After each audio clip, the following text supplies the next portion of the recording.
before I dive into the mechanics of how cells divide, I think it could be useful to talk a little bit about a lot of the vocabulary that surrounds DNA. There's a lot of words, and some of them kind of sound like each other, but they can be very confusing. So the first few I'd like to talk about is just about how DNA either generates more DNA, makes copies of itself, or how it essentially makes proteins. And we've talked about this in the DNA video. So let's say I have I'm just going to draw a small section of DNA. Let's say I have an A, a G, a T. Let's say I have two T's, and then I have two C's. Just some small section. It keeps going.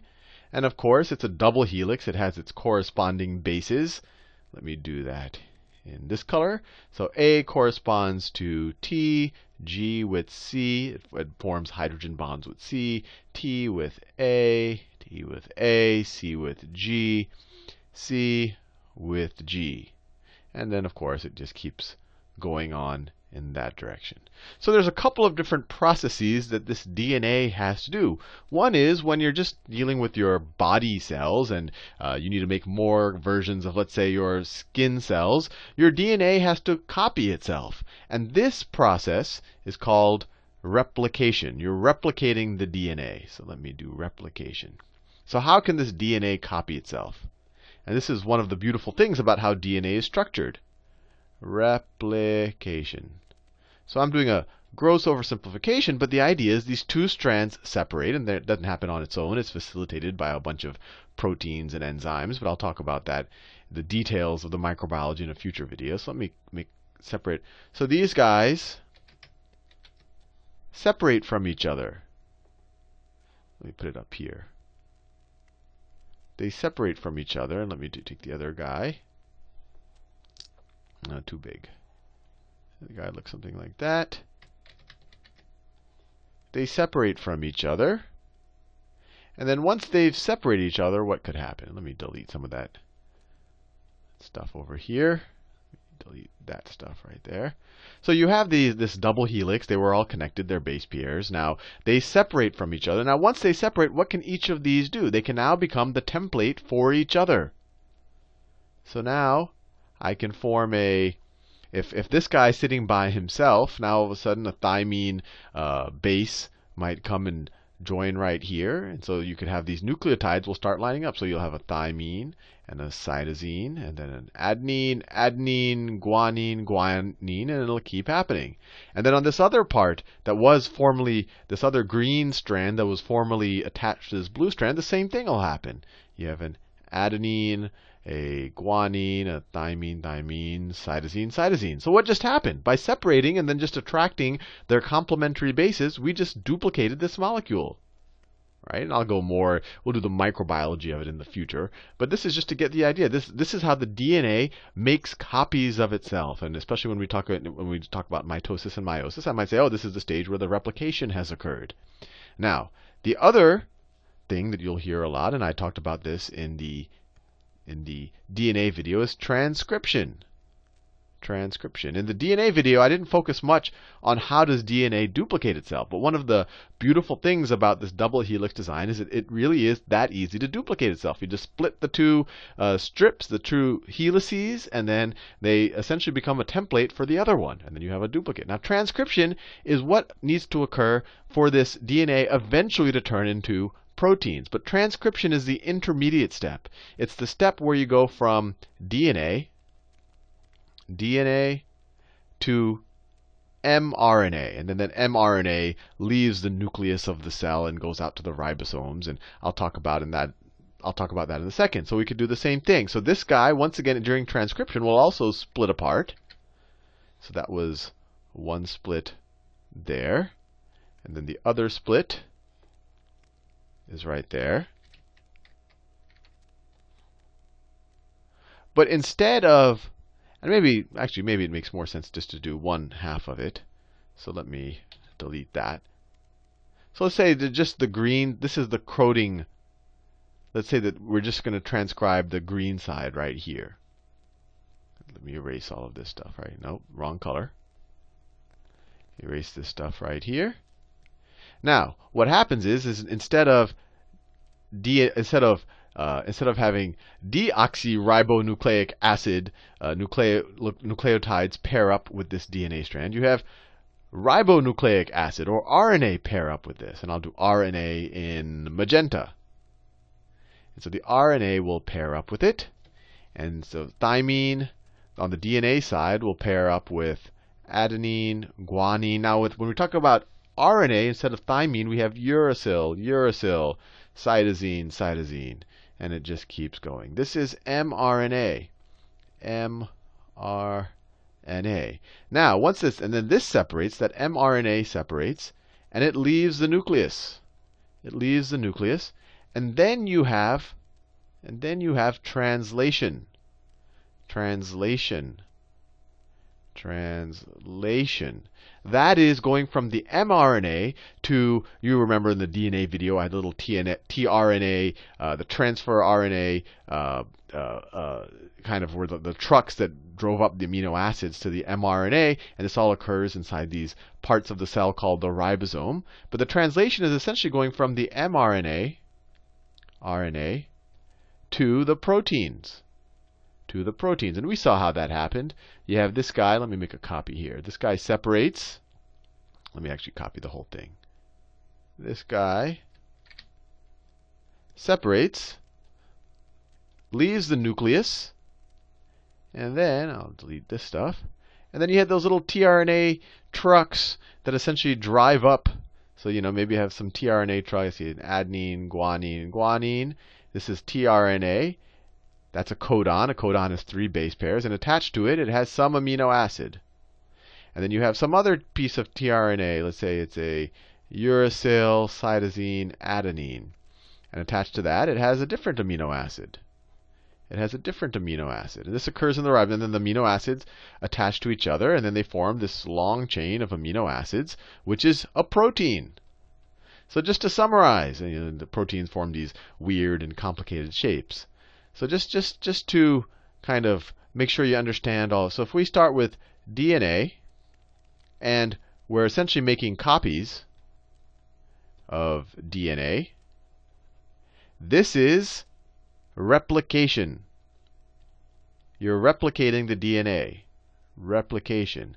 Now, if you're starting with DNA and you are creating mRNA from the DNA template, this is transcription. Transcription. You're transcribing the information from one form to another. Transcription. Now, when the mRNA leaves the nucleus of the cell, and I've talked, well, let me just draw a cell just to hit the point home. If this is the whole cell, and we'll do the structure of a cell in the future. If that's the whole cell, the nucleus is the center. That's where all of the DNA is sitting in there, and all of the replication and the transcription occurs in here. But then the mRNA leaves the cell, and then inside the ribosomes, which we'll talk about more in the future, you have translation occur, and the proteins get formed. So mRNA to protein is translation. You're translating from the genetic code, so to speak, to the protein code. So this is translation. So these are just good words to make sure you get clear and use them very, make sure you're using the right word when you're talking about the different processes. Now, the other part of the vocabulary of DNA, which when I first learned it, I found tremendously confusing, are the words chromosome. I'll write them down here because you can already appreciate how confusing they are. Chromosome, chromatin,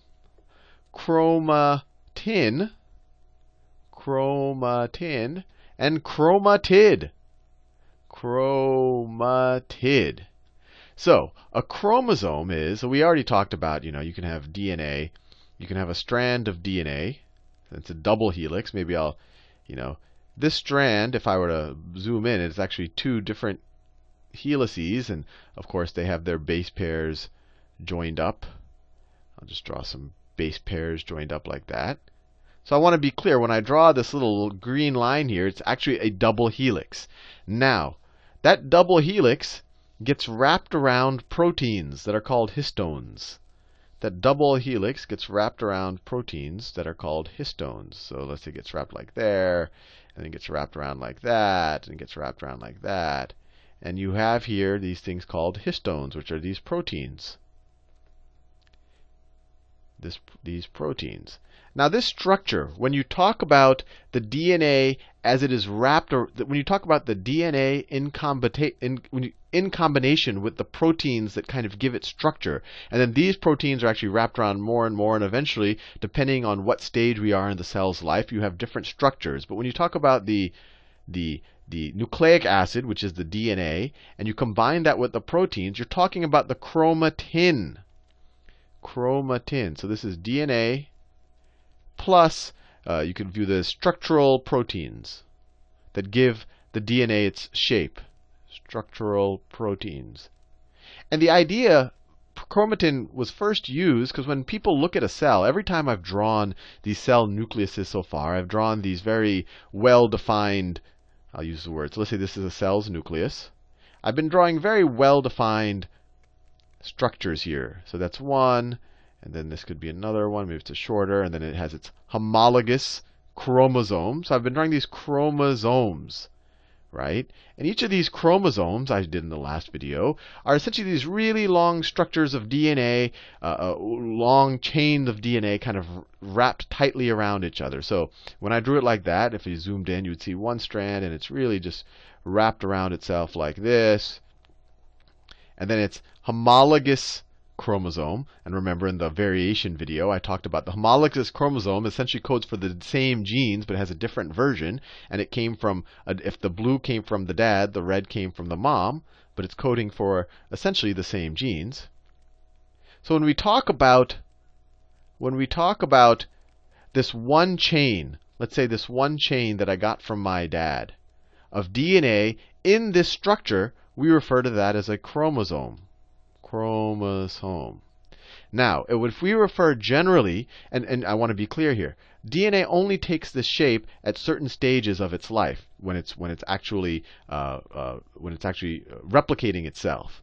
Not when it's replicating. When the cell is dividing, DNA, before the cell can divide, DNA takes this very well-defined shape. Most of the cell's life, when the DNA is actually doing its work, when it's actually creating proteins, or proteins are being essentially transcribed and translated from the DNA isn't all bundled up like this. Because if it was bundled up like this, it would be very hard for kind of the replication and the transcription machinery to get onto the DNA and make the proteins and do whatever else. Normally, DNA, let me draw that same nucleus. Normally, you can't even see it with a normal light microscope. It's so thin that the DNA strand is just completely separated around the cell. I mean, I'm drawing it here so you can draw it. Maybe the other one is like this. Right? And then you have that shorter strand that's like this. And so it's all, you can't even see it. It's not in this well-defined structure. This is the way it normally is. And then you have the other short strand that's like this. So you would just see this kind of big mess of a combination of DNA and proteins. And this is what people essentially refer to as chromatin. Chromatin. So the words, it can be very ambiguous and very confusing, but the general usage is when you're talking about the well-defined one chain of DNA in this kind of well-defined structure, that is a chromosome. Chromatin can either refer to kind of the structure of the chromosome, the combination of the DNA and the proteins that give the structure, or it can refer to this whole mess of multiple chromosomes and DNA, of which you have all this DNA for multiple chromosomes and all of the proteins all jumbled together. So I just want to make that clear. Now, the next word is, well, what is this chromatid thing? What is this chromatid thing? And actually, just in case I don't remember if I labeled these proteins that give structure to the chromatin, or that make up the chromatin, or give structure to the chromosome, they're called histones. Histones. And there are multiple types that give structure at different levels, and we'll do that in more detail. So what's a chromatid? So when DNA replicates, so let's say that this was my DNA before, right? When it's just in this normal state, I have one version from my dad, one version from my mom. Now let's say it replicates. So my version from my dad, at first it's like this. It's a big strand of DNA. It creates another version of itself that is identical if the machinery worked properly. And so that identical piece will look like this. And they actually are initially attached to each other. They're attached to each other at a point called the centromere. Centromere. Now, even though I have two strands here, they're now attached. And when I have these two strands that contain the exact, so I have this strand right here. And then I have, well, let me actually draw it a different way. I could draw it multiple different ways. I could say this is one strand here. And then I have another strand. I have another strand here. Now, I have two copies. They're coding for the exact same DNA. They are identical.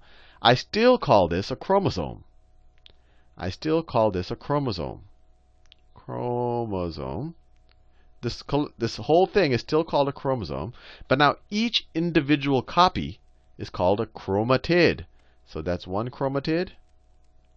Chromatid. And this is another chromatid. Sometimes we'll call them sister chromatids. Maybe they should call them twin chromatids because they have the same genetic information. Chromatid. So this chromosome has two chromatids.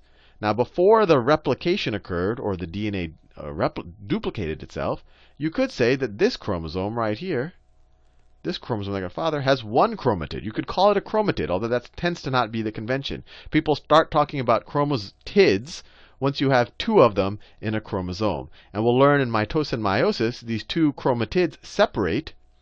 And once they separate, that same strand of DNA that you once called a chromatid, you now call them individually chromosomes. So that's one of them. And then you have another one that maybe gets separated in this direction.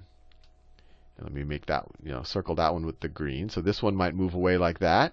And the one that I circled in the orange might move away like this.